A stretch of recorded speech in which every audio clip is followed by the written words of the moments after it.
नमस्कार। Old pension की मांग को लेकर देश भर में आवाजें उठने लगी हैं। साथ ही राजनीतिक गलियारों में भी पुरानी बनाम नई पेंशन को लेकर खींचतान दिखने लगी है। ऐसे में बाजार के विशेषज्ञ और अर्थशास्त्री एनपीएस को ज़्यादा फायदेमंद बता रहे हैं।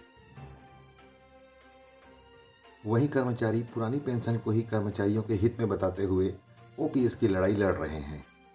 ऐसे में ये जानना बेहद ज़रूरी है कि वास्तव में आंकड़ों और कैलकुलेशन के आधार से एनपीएस बेहतर है या ओपीएस। क्या सचमुच में एनपीएस आपको करोड़पति बना सकता है? यह इस वीडियो में हम स्पष्ट करेंगे। क्या है एनपीएस? एनपीएस यानी नई पेंशन स्कीम, जो 2004 में तत्कालीन अटल जी की सरकार के समय पुराने पेंशन के स्थान पर लागू की गई थी। इसमें 10% अंशदान कर्मचारियों का, तो वहीं 10% अंशदान नियोक्ता को देना होता है, जिसे 33 और 34 के रेशियो में बांटकर शेयर में निवेश किया जाता है।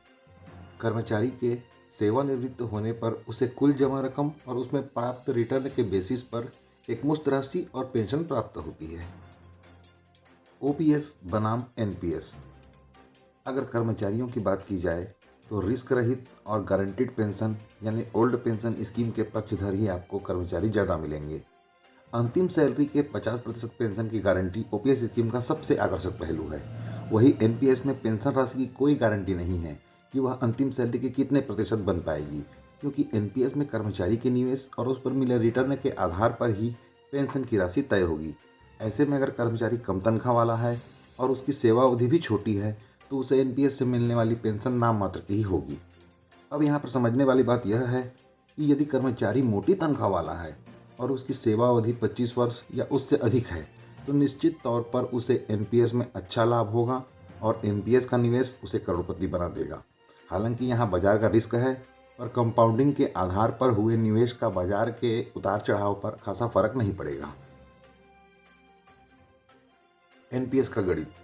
वास्तव में देखा जाए तो एनपीएस एक अच्छी निवेश योजना है, पर इसमें मोटा लाभ पाने के लिए सबसे जरूरी है लंबे समय तक निवेश। इसे हम ऐसे समझते हैं, शेयर मार्केट के 3 फंड में कर्मचारियों की कटौती की राशि जमा की जाती है। इन फंड को संचालित करने के लिए फंड मैनेजर नियुक्त किए जाते हैं, जिन्हें 20 साल से ज़्यादा का अनुभव होता है और वे प्रॉफिटेबल प्रोफाइल वाले होते हैं। इसलिए इस निवेश में मिनिमम 10% सालाना रिटर्न की आशा की जाती है। इस सिद्धांत पर देखें तो यदि किसी कर्मी की सैलरी 50,000 है तो उसका 10% अंशदान यानी 5,000 और नियोक्ता का बराबर अंशदान यानी 5,000 रुपये, यानी कुल 10,000 रुपये प्रति माह एनपीएस के जरिए जमा होंगे। इस तरह साल दर साल निवेश होता रहेगा और इस बीच कर्मचारी की सैलरी में इजाफे के साथ अंशदान भी जो है वो बढ़ता जाएगा और कंपाउंडिंग के सिद्धांत के जरिए ये निवेश रिटर्न के साथ एक बड़ी रकम में तब्दील होगा।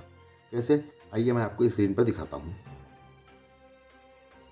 देखिए, यह है एक एनपीएस कैलकुलेटर। अभी हम जिस कर्मचारी की गणना कर रहे हैं, हम ये मानते हैं कि वह 1998 में जन्मा था, यानी उसको अभी वर्तमान में 25 वर्ष हो रहे हैं और उसकी सैलरी 50,000 रुपये है।